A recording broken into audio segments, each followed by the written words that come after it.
Mas o que ocorre é o que foi dito por intermédio do profeta Joel. E acontecerá nos últimos dias, diz o Senhor, que derramarei do meu Espírito sobre toda a carne. Vossos filhos e vossas filhas profetizarão.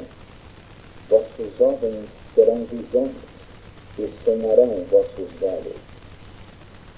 Até sobre os meus servos e sobre as minhas servas derramarei do meu Espírito naqueles dias e profetizarão.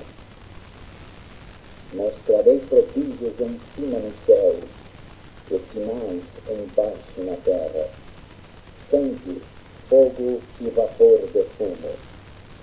O sol se converterá em trevas e a lua em sangue, antes que venha o grande e glorioso dia do Senhor. E acontecerá que todo aquele que invocar o nome do Senhor será